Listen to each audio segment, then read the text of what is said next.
ucapan berbahagia ya. Ini saudara kasih ya, saudaraku, mari kita lihat saudaraku dalam Matius 5 ayat 8 ya. Saudara kasih Matius 5 ayat 8 dikatakan di sini, berbahagia orang yang suci hatinya. Jadi saudara kasih, kalau hati kita suci maka kita menjadi orang yang berbahagia ya saudara kasih. Kenapa saudara? Karena ketika ada hati kita lagi baik, maka baiklah pikiran kita, baik hati perbuatan kita ya. Tapi kalau hati kita nggak benar, saudara kasih, maka dengan perkataan kita, tindakan kita, bahkan segala pikiran kita, semuanya saudara kasih akan menjadi tidak baik. Mari kita baca bersama-sama Matius 5 ayat 8 ya. Matius 5 ayat 8, sama-sama kita bacanya dua-dua ya. Berbahagialah orang yang suci hatinya, karena mereka melihat Allah. Sekali lagi, berbahagia orang yang suci hatinya, karena mereka melihat Allah. Jadi saudara kasih, kesucian hati dihubungkan dengan perkara surga ya. Saudara kasih, kenapa saudara kasih dengan suci hati kita bisa berkenan untuk melihat Tuhan ya. Kita saudara kasih, karena Allah itu kudus. Mari kita lihat sebentar dalam Ibrani juga ya. Ibrani saudara kasih 12 ayat 14 ya. Saudara kasih dikatakan di sini, saudara kasih, tanpa kekudusan Tuhan kamu tidak dapat melihat Allah. Sama-sama kita kembali baca dua-dua ya.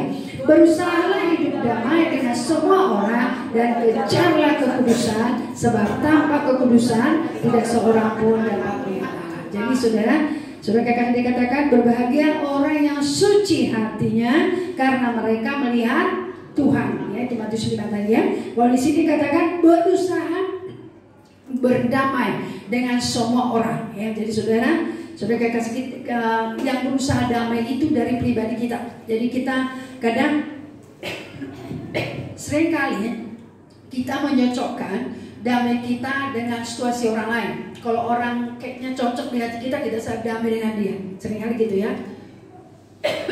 Tapi menurut firman Tuhan ini, apapun situasi orang lain, saudara kasih, itu tidak berpengaruh apa-apa bagi kita, karena kita yang membawa damai, kita yang berusaha ya. Maka di dalam Ibrani Roma 12 juga berkata, sedapat-dapatnya dikatakan, kalau hal itu bergantung kepadamu, berdamailah kau dengan semua orang.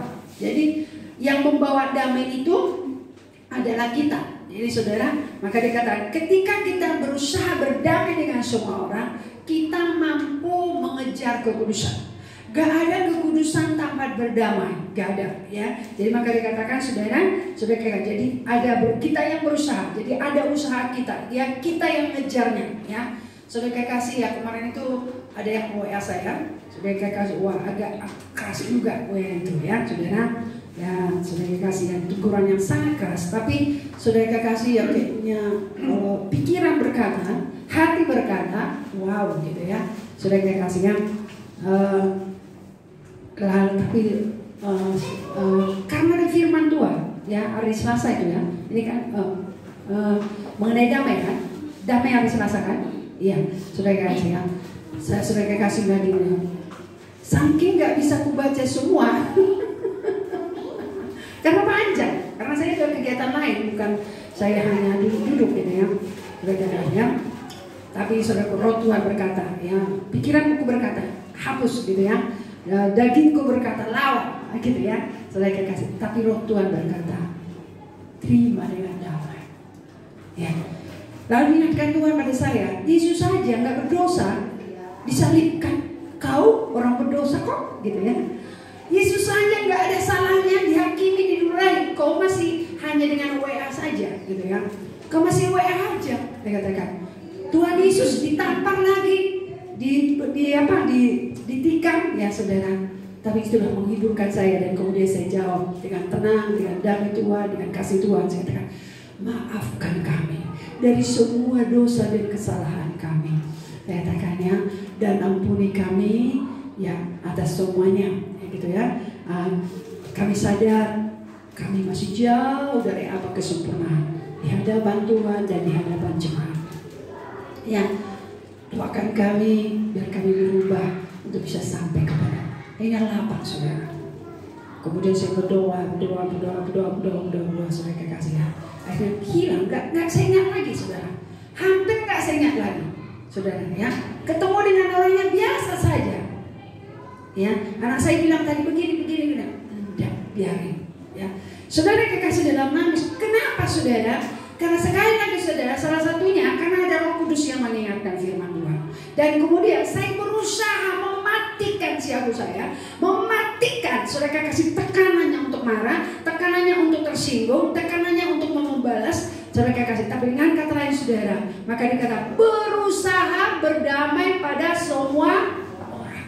Dikatakan. Jadi kita yang berusaha, maka kejar kekudusan. Kenapa harus dikejar kekudusan? Karena dikatakan di sini, karena dikatakan kejar kekudusan, sebab tanpa kekudusan seorang pun tidak dapat melihat Tuhan. Jadi tanpa kekudusan itu garis yang sangat penting bagi saya dan saudara. Jadi katakan tanpa kekudusan tidak seorang pun bisa melihat Allah. Melihat aja nggak bisa, apalagi masuk sorga, saudara. Jadi sementara tujuan iman kita, firman Tuhan berkata 1 Petrus 1 ayat 9 berkata, dikatakan tujuan iman kita adalah keselamatan jiwa kita. Tujuan hidup kita sorga. Ya saudara kasih, jangan sampai itu lupa dari saya dan saudara. Tujuan kita sorga. Apapun di dunia ini yang kita kejar, yang kita lakukan, yang kita hadapi, tujuannya harus ke sorga. Makanya dengan kata lain, maka dikata berusaha dan kejar, ya, berusaha berdamai dan kemudian kejar kekudusan, karena tanpa kekudusan tidak seorang pun melihat Tuhan. Ya, sudah tidak bisa seorang pun. Ya, maka dikatakan di dalam 1 Petrus 1 ayat 16, 1 Petrus 1 ayat 16 dikatakan di sini, saudara, 1 Petrus 1 ayat 16, ya. Saudara kasih, sama-sama kembali kita baca dua-dua ya. Sebab ada tertulis, kuduslah kamu sebab aku kudus. Kenapa kita harus mengejar kekudusan? Karena Allah itu kudus. Dia tidak pernah bisa bersanding dengan tanpa kekudusan. Maka dikatakan saudara, dalam Roma 8 ayat 29, maka kita dikatakan yang dipanggil dari semula, ditetapkan dari semula untuk serupa dengan gambaran anaknya. Jadi serupa bukan soal saudara kekasih yang lain, tapi serupa dalam kekudusan kita. Jadi kalau dia kudus, maka kita harus kudus, karena tidak pernah bisa kita disandingkan tanpa kekudusan Tuhan. Ya, karena itu maka dikatakan, bisa saudara, maka dikatakan. Jadi kalau kita menjaga kesucian hati kita, kita akan bahagia, hati kita menjadi tenang. Kita bisa berhadapan dengan Tuhan, tidak ada tertuduh di hadapan Tuhan. Ya. Saudara, gak ada tuduhan apapun dalam hidup kita. Kenapa? Karena hati kita lagi benar di hadapan Tuhan. Ya saudara, tidak ada ya, firman Tuhan berkata dikatakan, saudara kekasih dikatakan, ya, ada saksi dikatakan yang mengelilingi kita. Ya, mungkin kita berkata, saudara kekasih, orang gak lihat aku. Ketika kita berdosa, mungkin satu orang pun gak melihat kita. Tapi saya katakan saudara, ada Roh Kudus, ada malaikat surga yang melihatnya. Maka sesudah berdosa, kalau kita sadari ya saudara, akan ada tuduhan, akan ada dakwaan, akan ada saudara kekasih membuat kita tidak tenang. Maka karena sebelum kita akui dan kita selesaikan di hadapan Tuhan, saudara gak genah rasanya. Ya, walau kita belum kita lakukan pun, masih dalam hati pun ada dosa yang gak benar dalam hati kita, niat hati, ya, rencana yang gak benar, dan kita gak tenang. Ya, karena itu maka dikatakan, Bapak Saudara, berbahagialah orang yang suci hatinya. Jadi kalau mau kita berbahagia, mau tenang, mau damai, mau sejahtera, ya saudara kasih, dan kuat kita menghadapi semua persoalan kita, jaga kesucian hati kita. Jadi hati ini, maka dikatakan saudara di dalam Amsal 4 ayat 23 dikatakan di sana, boleh kita sama baca ayat ini, ya, Amsal 4 ayat 23, ya, sama-sama kita baca dua-dua ya. Jagalah hatimu dengan segala kewaspadaan, karena dari situlah terpancar kehidupan. Jaga hati kita dari segala kewaspadaan. Kenapa harus dijaga dari segala kewaspadaan? Karena hati ini hati yang lembut. Hatinya ini sebenarnya hatinya dari Tuhan. Ya, jadi harus kita jaga. Karena itu saudara kekasih, karena sekali lagi, kalau hati kita sudah rusak, pikiran kita akan rusak. Maka ada orang pikirannya nggak tenang, pikirannya kacau, pikirannya saudara kekasih ya mengalami hal-hal yang tidak baik. Bahkan akhirnya dari pikiran yang nggak benar, maka saudara kekasih timbul perkataan yang nggak benar. Ya, dari perkataan yang nggak benar, maka kita jalani kehidupan yang nggak benar. Ya, jadi semua saudara kekasih bersumber dari hati. Maka dikatakan jaga hatimu dari segala kewaspadaan, karena dari situ terpancar kehidupan. Jadi kalau mau kita hidup damai, hidup tenang, hidup sejahtera, hidup saudara kekasih dalam bahagia, jaga hati kita ini. Tetap dalam kesuciannya Tuhan, tetap benar dalam Tuhan. Saudara kekasih, dengan kata lain itu nggak mudah ya, karena di kiri kanan depan belakang kita, saudara kekasih akan ada gangguan, akan ada saudara kekasih hal-hal yang membuat kita tidak sejahtera, hal-hal yang saudara kekasih membuat kita nggak enak saudara. Tapi firman Tuhan berkata tadi, jaga, kita yang menjaganya. Makanya saudara kekasih ya, kita tidak perlu paksa orang seperti apa yang mau kita, nggak bisa ya. Kita nggak bisa, maka ada yang dikatakan burung nggak bisa kita terlarang terbang di atas kepala kita, ya nggak bisa ya. Kita nggak bisa larang orang yang sudah kasih berbuat yang nggak benar sesuai dengan yang kita mau, nggak bisa ya. Karena itu tergantung kepada orangnya ya. Anak-anak kita pribadi aja pun kadang-kadang nggak bisa kita paksakan seperti apa yang kita mau, karena dia roh, dia punya kehendak, dia punya pikiran. Karena itu maka dikatakan agar kita bisa berdamai dengan anak kita, agar kita berdamai dengan saudara kekasih orang-orang di sekitar kita, kita yang harus menjaganya. Maka dikatakan berusaha berdamai pada semua orang. Ya saudara kekasih, kenapa kita harus mau berusaha? Karena kita mau menjaga hati kita ini, saudara kekasih, jangan sampai terganggu hati kita ini. Ya, saudara kekasih, saudara yang mengatakan kemarin tadi saudara, ya kalau saya bawa dengan pikiran saya, kalau saya bawa dengan perasaan saya, saudara kekasih bisa marah, bisa kecewa. Tapi saudara, karena Roh Kudus mengingatkan, gara-gara saudara kekasih, karena itu saudara kekasih akan mengganggu persekutuan saya, maka saudara kekasih langsung katakan, maafkan kami dari semua kesalahan kami. Kami masih jauh dari kesempurnaan, baik di hadapan Tuhan, baik di hadapan jemaat. Doakan kami biar kami sampai kepada panggilan Tuhan. Cukup kalimat itu menetralkan semuanya keadaan, saudara. Ya, dia pun nggak marah, dia nggak tersinggung, mungkin saya merasa nggak tersinggung, ya, karena nggak ada yang menyakitkan, saudara. Bagian. Tapi saya katakan perkataan itu adalah satu alat bagi saya dan saudara menjaga hati saya sehingga hati saya bisa tenteram. Dan saya bisa berdoa kepada Tuhan, bisa bersekutu dengan Tuhan, bisa menikmati hadirat Tuhan. Walau memang ketika di hadirat Tuhan rasanya wow gitu, nangis di hadapan Tuhan, kayak rasanya kita kayak sampah, kayaknya dibuang, kayaknya injak-injak seperti gesek kaki, saudara. Kayak nggak punya nilai apa-apa di mata orang, tidak apa-apa, saudara. Saudara rendah serendah-rendahnya, saudara. Tapi saya katakan sama Tuhan, Kau ada padaku itu cukup dan lebih dari segalanya. Hadiratmu ada padaku itu jauh lebih dari segalanya. Ya, itu cukup menenteramkan sehingga saudara kekasih bisa tenang, bisa beribadah, bisa melayani seperti yang ini. Saudara kekasih, karena itu maka dikatakan pada saya, saudara, jaga hati kita dari segala kewaspadaan, karena dari situlah terpancar kehidupan. Ya, kita harus menjaga, kita yang menjaganya. Kita nggak bisa berkata maunya kau begini, maunya kau begini, nggak bisa. Anak kita saja nggak bisa kita buat seperti itu. Atau suami kita atau istri kita nggak bisa kita buat seperti apa yang kita mau, nggak bisa. Karena dia juga sekali lagi dia punya kehendak, dia punya pikiran. Ya, maka saya saudara, maka dikatakan jaga, kita yang menjaga. Bahkan Ibrani 12 tadi kita yang berusaha. Amin. Kenapa harus kita jaga hati kita? Kenapa kita harus berusaha berdamai dengan setiap orang? Sekali lagi saudara kekasih, biar kita memiliki kesucian hati. Akan dikatakan tadi saudara kekasih, berbahagia orang yang suci hatinya, karena dikatakan mereka melihat Allah. Kalau dikatakan saudara, kalau bahasa Inggrisnya saudara kekasih ada di situ saudara kekasih, yang kalau di bahasa Indonesianya saudara kekasih hanya dikatakan berbahagia orang yang suci hatinya, karena mereka dikata agar mereka dapat melihat Allah.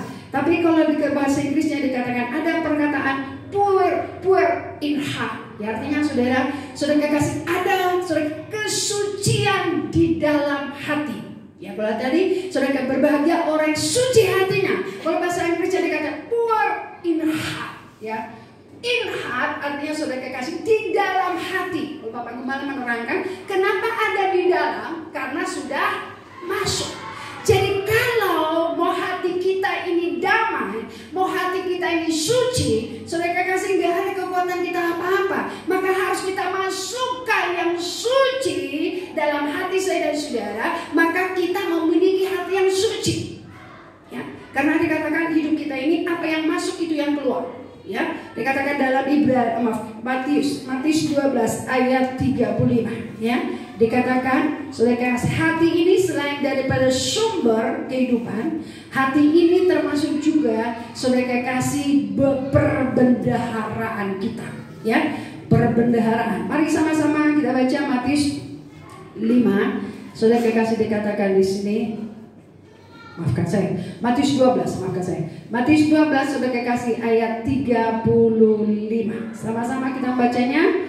Dua-dua, ya. Orang yang baik mengeluarkan hal-hal yang baik dari perbendaharanya yang baik, dan orang yang jahat mengeluarkan hal-hal yang jahat dari perbendaharanya yang jahat. Jadi orang baik, ya, kita tahu orang baik dari mana? Dari mana? Dari perkataannya tentunya, dari sikapnya, ya. Kalau kita lihat cakapnya bagus, ini orang baik, gitu ya. Tapi kalau kita lihat orang selalu perkataannya judes sekali ini, gitu ya. Jadi dari perbendaharaan yang baik akan mengeluarkan hal-hal yang baik. Dari perbendaharaan yang jahat akan mengeluarkan yang jahat. Jadi apa yang masuk, ya, apa yang ada di dalam hati kita. Ya, kalau kita masukkan yang baik di hati ini, maka satu saat dia akan keluar hal yang baik. Tapi kalau kita masukkan hal-hal yang jahat di hati ini, maka itu yang akan keluar. Ya, nggak bisa dipungkiri. Ya, maka dengan kata lain, sekali lagi saudara, kita tahu seseorang orang baik, orang jujur, orang yang bisa dapat dipercaya dari perkataannya. Ya, kalau misalnya seseorang ada janji kepada kita, satu saat dia tepati janjinya. Apa perkataannya? Oh, berarti kita kenal dia jujur. Tapi satu saat dia berjanji, tapi tidak pernah ditemui, tidak pernah dipenuhi. Maka kita tahu dia adalah orang yang tidak jujur. Jadi dengan kata lain saudara, dikatakan dari perbendaharaan kita yang baik akan mengeluarkan hal-hal yang baik. Maka dikatakan poor in heart, apa yang di dalam hati kita. Kekuatan hati ini, Bapak Ibu Saudara kasih, apa yang kita masukkan dalamnya. Kita masukkan kebenaran, maka saudara akan hidup dalam kebenaran. Kita masukkan yang suci, maka kita hidup suci. Ya. Kalau kita masukkan hal-hal saudara kasih yang positif dalam hidup saya dan saudara, maka hidup kita akan positif. Jadi gak bisa dipungkiri saudara. Tapi kalau hal-hal saudara kasih, maka dikatakan saudara, kalau hal-hal yang jahat yang kita masukkan, perkataan orang, maka seperti yang saya katakan dari yang di WA orang itu saudara, saya gak simpan di hati saya. Terus terang, hilang. Saya ketemu dengan orangnya biasa aja. Kenapa saudara? Karena ada kekuatan Roh Kudus dalam hidup saya. Bukan saya, bukan. Tapi memang saudara, saya sudah berdoa untuk itu. Saya sudah menyembah, sudah menangis. Saudara kasih, rasanya seperti kesek di kaki Tuhan. Jangan apa-apa. Tapi sesudah itu saya menang, saya kuat, saudara. Ada kekuatan Roh Kudus. Tidak ada membalas, tidak ada tinggal, tidak ada sisa. Sudah lepas saja, saudara kasih. Lepas memberkati, lepas. Kenapa saudara? Saya simpan hal yang positif. Saya simpan kebenaran. Saya simpan saudara kasih. Saya ingatkan Tuhan seperti dari Tuhan Yesus ingatkan Tuhan. Yesus saja nggak ada dosanya sekali disalibkan kok. Yesus saja nggak ada salahnya dinudai kok, belum masih nggak ada dinudai. Nggak ada kok ditikam, nggak ada kok diapain. Hanya berupa, walau perkataan gue itu merupakan kayaknya membunuh ya saudara. Membunuh karakter kita, membunuh prinsip hidup kita, membunuh rasanya perasaan kita ya saudara. Tapi saya biarkan Roh Kudus membaca. Saya duduk di kaki Tuhan, saya sembah Tuhan, hanya Kau dan hanya Kau. Lalu Tuhan memberi kekuatan yang luar biasa, memberi pengampunan yang luar biasa. Lepas saja, saudara. Tapi saya katakan saudara, maka dikatakan saudara kekasih, ya. Jadi kita dikatakan kita masukkan hal-hal positif dalam hidup kita. Kita yang masukkan. Kita saudara kekasih, maka dikatakan ada dua hal yang harus kita masukkan di dalam hidup saya dan saudara agar kita bisa memiliki hati yang suci. Jadi kita yang masukkan, ya. Saudara kekasih, ada dua hal yang harus kita lakukan, saudara kekasih, yang kita harus masukkan dalam hati kita agar kita bisa berhasil menjadi orang yang suci hati kita, ya. Yang pertama dikatakan kita harus masukkan firman atau kitab yang suci, ya. Karena seperti tadi apa yang kita simpan itu yang keluar. Jadi kita simpan firman Tuhan, saudara kekasih, maka firman itu menjadi milik kita. Maka dikatakan di dalam Mazmur, saudara kekasih, Mazmur 119, ya. Mazmur 119, saudara kekasih, kita baca ayat 9 dan 11. 119 ayat 9 dan 11. Sama-sama kita baca dua-dua, ya. Dengan apakah seorang muda mempertahankan kelakuannya bersih dengan menjaganya sesuai dengan firman? Dengan apakah seorang muda? Muda artinya saudara kekasih, hati masih kita, saudara kekasih, ya. Muda masih digoyahkan, masih muda kecewa, masih muda marah, masih muda tersinggung, saudara. Saudara kekasih, maka dikatakan agar kita tidak mudah tersinggung, agar kita tidak menjadi mudah kecewa, tidak menjadi orang marah ketika orang tidak seperti apa yang kita harapkan, perkataan orang, perbuatan orang tidak seperti apa yang kita harapkan. Saudara kekasih, maka dikatakan kita harus menyimpan firman Tuhan. Kita harus menjaga dengan firman Tuhan. Masukkan di hati kita firman Tuhan, ya. Kemarin itu saudara kekasih dikatakan, saudara, ya, saudara kekasih, ya. Jadi dikatakan orang yang sabar itu sama seperti dikatakan saudara kekasih, dikatakan yang membangun kota. Seperti pahlawan yang membangun kota. Orang sabar ada seperti dikatakan orang yang pahlawan yang membangun kota. Saudara kekasih, tapi orang dikatakannya saudara kekasih pemarah itu seperti apa dikatakan? Yang merobohkan tembok-temboknya. Saudara kekasih, ya. Karena itu maka dikatakan saudaraku, kita simpan firman Tuhan. Maka dikatakan 11-nya dikatakan di sini, dalam hatiku aku menyimpan janjimu supaya aku jangan berdosa terhadap engkau. Jadi agar kita jangan berdosa dalam pikiran, dalam hati, dalam perkataan dan perbuatan, kita harus simpan firman Tuhan. Karena itu firman akan keluar, tidak bisa tidak. Maka dikatakan firman kebenaran. Maka dikatakan ketika kita memiliki firman dalam hati kita, kita renungkan firman Tuhan, saudara kekasih, maka dikatakan, ya, saudara kekasih, kita menrenungkan firman Tuhan, firman itu akan keluar. Kita akan perkatakan. Maka dikatakan berbahagia orang yang sangat suka akan firman Tuhan. Dikatakan dalam Mazmur 1 itu, saudara. Maka dikatakan ia seperti pohon yang ditanam di tepi aliran air, yang daunnya tetap hijau dan dia akan berbuah pada musimnya. Apa musim hidup kita?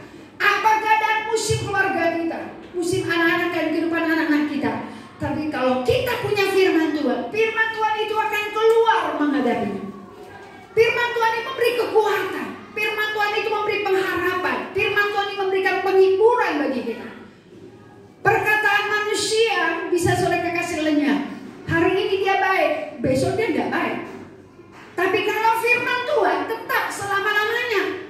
Dia punya saudara kekasih kekuatan yang luar biasa pada saya dan saudara. Karena itu makanya simpan dalam hati kita firman Tuhan, supaya kita tidak berdosa kepada siapapun, baik kepada Tuhan, baik kepada sesama kita. Kenapa? Ketika kita diperhadapkan situasi apapun, maka firman itu akan keluar menjawab segala sesuatunya. Tapi harus dilimpahi firman Tuhan dalam hati kita. Amin, saudara. Maka jangan lepas dari firman. Kalau kita mau sampai kepada kehendak Tuhan, simpan dalam hati kita firman Tuhan. Bukan saudara kekasih, bukan hanya sekedar dibaca. Maka dikatakan dibaca, saudara kuda renungkan dan kita simpan, dan satu saat dia akan bertumbuh dan keluar dia. Karena firman itu hidup, dia akan bergerak, saudara. Firman itu bisa menjangkau hidup kita, saudara. Sepanjang kita renungkan dan kita percaya, maka firman itu akan muncul ketika keadaan kita terdesak, mengalami kesulitan, nggak tahu bikin apa, maka satu saat firman itu akan muncul dalam pikiran kita yang memberi jawaban bagi kita. Saudara kekasih, jadi maka dikatakan, saudara kekasih, kita simpan firman Tuhan. Firman Tuhan itu merupakan kekuatan bagi saya dan saudara. Jadi kata, bagaimana kita saudara kekasih kita suci, simpan firman Tuhan dalam hati kita. Amin saudara. Jaga hati kita dengan firman Tuhan. Maka dikatakan dalam Yohanes 17 ayat 17 dikatakan, kuduskanlah mereka dalam kebenaran, firman-Mu adalah kebenaran. Jadi yang menguduskan kita apa? Kebenaran. Gak ada kekuatan kita untuk bisa kudus, gak ada kekuatan kita untuk berubah, gak ada kekuatan untuk bisa menjadi baik. Maka saya katakan kepada saudara, kalau mau anak-anak kita baik, suruh baca firman Tuhan, ajak baca firman Tuhan.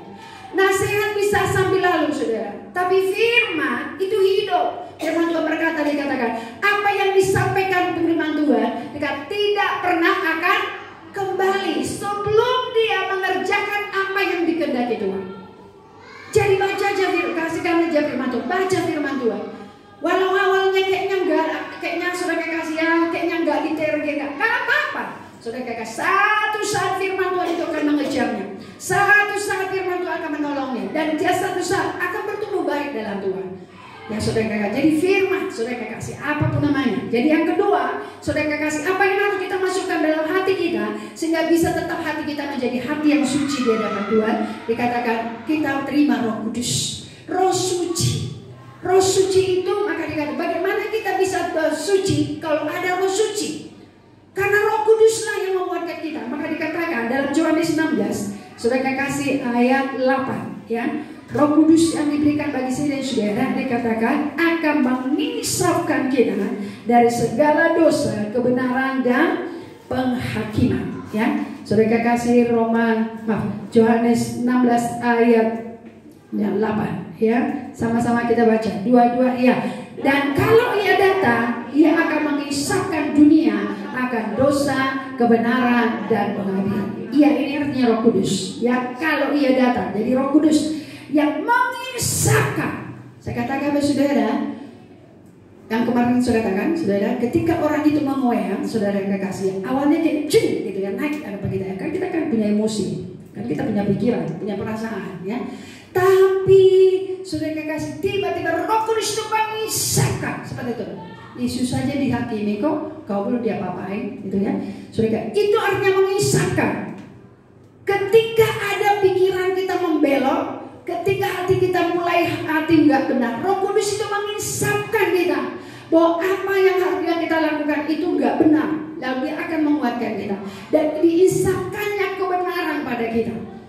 Dan kemudian diisahkannya penghakiman yang akan datang. Setiap dosa akan dihakimi. Amin saudara. Diisahkannya. Kenapa kita harus saudara kekasih ya? Kalau orang yang sungguh saudara kekasih takut Tuhan, sedikit aja belum pun berdosa, belum dikatakan masih niat, maka di firman Tuhan berkata, seandainya ada niat jahat dalam hatiku, tentulah engkau tidak jawab doaku. Masih niat. Orang benar belum pun dilakukan, ada Roh Kudus sudah bicara pada kita. Maka sebenarnya orang benar gak bisa berdosa, gak bisa jatuh mulia, gak bisa hidup dalam dosa. Artinya hidup dalam dosa, dinikmatinya dosa itu. Hari ini marah, besok marah, besok lagi, besok lagi, tanpa ada rasa bersalah. Tapi kalau kita anak Tuhan, ketika kita berdosa, marah, tiba-tiba aduh ampun aku Tuhan, berdosa kali aku Tuhan, ampun ya aku darah Yesus. Ada. Kenapa kita langsung sadar marah itu dosa? Karena ada Roh Kudus yang mengisahkan. Tapi kalau ada anak Tuhan sudah diinsafkan nanti, ini hati-hati juga bagi saya dan saudara. Sekali dua kali diinsafkan, tapi kalau kita tidak pernah mengaku dan menyadarinya, satu saat saudara terus akan berdosa, saudara tidak merasa salah lagi, udah kebal ya. Jangan sampai terjadi hal itu. Maka dikatakan Roh Kudus itu mengisahkan kita. Apapun rencana-rencana kita yang gak benar, dia mengisahkan kita. Maka firman Tuhan berkata, saudara katakan Roh Kudus itu mengajar kita. Dikatakan dalam 1 Yohanes 2 ya. 1 Yohanes 2, saudara kekasih ayat 27. Sama-sama kembali kita baca. 2 ya. Sebab di dalam diri kamu tetap, Bapak, 1 Yohanes 2 ayat 27. 2 ya. Sebab di dalam diri kamu tetap ada pemurna daripadanya. Karena itu tidak perlu kamu diajar orang lain, tapi sebagaimana pengurapannya mengajar kamu tentang segala sesuatu, dan pengajarannya itu benar, tidak dusta, dan sebagaimana ia dahulu telah mengajar kamu, demikianlah hendaknya kamu tetap tinggal dalam Dia. Wow, ya. Saudara, Roh Kudus itu mengajar kita. Maka saya katakan, sudah anak-anak Tuhan tidak perlu ditegur orang lain. Saya katakan sama anak saya, kalau kau dengar apakah Roh Kudus, tidak perlu ditegur orang lain. Karena sebelum kita salah atau sedang kita salah, Roh Kudus sudah selalu menginsafkan kita. Salah itu aku, jangan lakukan itu, jangan teruskan. Jadi maka dikatakan tidak perlu kita diajar orang lain. Artinya saudara, tidak perlu kita dipersalahkan orang lain. Karena sebelum kita melakukan, bahkan sesudah kita melakukan, Roh Kudus sudah mengingatkan kita. Dan Roh Kudus memampukan kita untuk berubah. Saya sudah kecontohkan tadi, saya langsung berubah. Saudara kekasih, pikiran saya bisa ting gitu ya, kok rendah kali ya kami di matanya ini yang gitu ya. Saudara kekasih, kalau menurut pikiran, menurut keadaan, tidak pantas itu perkataan, tidak pantas sama sekali. Karena apa yang dituduhkannya nggak benar. Tapi saya tidak membalas, ya, saya tidak membalas, tidak mungkin apa-apa. Tapi Roh Kudus mengingatkan, Yesus saja dipersalahkan kok. Masa kau nggak bisa dipersalahkan? Itu Roh Kudus, saudara. Roh Kudus mengajari saya. Roh Kudus mengisahkan saya, sehingga saya tidak jauh untuk masuk dalam dosa yang berikutnya. Saudara, itu Roh Kudus luar biasa. Dia sahabat yang luar biasa. Ketika kita bersalah, dia ajarinya kita, dia pimpin kita, saudara. Maka bersahabat dengan Roh Kudus. Dia baik sama kita. Dia nggak perlu, saudara kasih membiarkan kita jatuh dalam dosa. Maka tidak perlu kita diajar orang lain. Artinya tidak perlu kita dipersalahkan orang lain karena kekurangan kita. Karena ketika kita bersalah, Roh Kudus sudah mengingatkan kita. Kecuali, maka saya katakan sama anak saya gini, kalau kau dengar apa yang ku katakan, kalau kau dengar apa yang ku ajarkan, kau lakukan apa yang ku ajarkan kepadamu, kau tidak susah di depan orang lain. Tidak susah. Karena apa yang ku ajarkan itu juga nanti akan memimpin kau keluar. Belajar dalam hidup sehari-hari, berkata-kata sehari-hari, bersikap sehari-hari. Tapi karena ya, saudara kasihan, kita nggak mau dengar kita, saudara, terpaksa orang lain ngajar, terpaksa orang lain negur, ya. Tapi kalau diikutinya, bagaimana rajin, bagaimana disiplin, bagaimana saudara rapi, bagaimana bersih, saudara kasih kemanapun akan tampil berbeda. Tapi karena anak-anak kita nggak mau dengar, terpaksa orang lain ngajar. Maka ada istilah begini, kalau di rumah nggak bisa diajar, polisi yang nangkapnya nanti, penjara yang mengajarnya, ya. Karena itu, saudara kasih maka dikatakan, tidak perlu kita diajar orang lain. Artinya saudara kasih diajar sini bukan untuk menyampaikan firman, bukan. Saudara menegur salah kita, mempersalahkan kita. Karena sekali lagi, sebelum kita sudah salah, Roh Kudus sudah mengingatkan kita, jangan lakukan itu, jangan perbuat itu, jangan perkatakan itu, jangan pikirkan itu. Biar Roh Kudus bicara sama kita. Maka dikatakan dengan pengurapan itu, maka dikatakan sudah kekasih, lihat pengurapan itu membuat kita bisa benar. Dikatakan sudah kekasih dan membawa kita bisa teguh dalam Tuhan. Maka dikatakan sudah, jadi Roh Kudus itu mengajar kita dengan Yesaya 10 ayat 27, ya. Yesaya 10 ayat 27 dikatakan di sini, sudah kekasih, ya. Dikatakan pada waktu itu beban yang ditimpakan mereka atas kamu, atas bahumu akan terbuang, dan kuk yang diletakkan mereka atas tengkukmu akan lenyap. Ya, kalau bahasa Indonesia sampai di sini aja, ya. Tapi kalau bahasa Inggris dikatakan because economic, ya, ada sambungannya, ya. Dikatakan sebab karena pengurapan. Ya, di sini nggak ada pernah pengurapan. Dikatakan segala dikatakan beban yang ditaruh dalam pundakmu, dan dikatakan segala dikatakan sebagai kuk yang diletakkan dalam tengkukmu, dikatakan itu semua akan terbuang dan akan lenyap. Kenapa saudara? Di sini nggak diterangkan, tapi kalau bahasa Inggrisnya dikatakan akibat, dikatakan karena pengurapan. Ya, karena pengurapan. Jadi pengurapan yang ada berikan Roh Kudus bagi saya dan saudara, membuat saya dan saudara bisa kuat menghadapi masalah apapun. Masalah nggak bisa menekan kita. Maka saudara perhatikan, kenapa Petrus bisa berjalan di Saudara yang kekasih, karena saudara dia dalam pengurapan itu, pengurapan yang mengangkat. Maka saya katakan kita semua klien Tuhan, kalau mau diangkat Tuhan, hidup dalam pengurapannya Tuhan. Tuhan yang mengangkat. Maka firman Tuhan berkata, bukan dari timur, dari barat datangnya pengurapan, kata pengangkatan. Datangnya dari mana? Dari Tuhan. Kalau mau diangkat ekonomi kita, kalau mau diangkat kehidupan kita,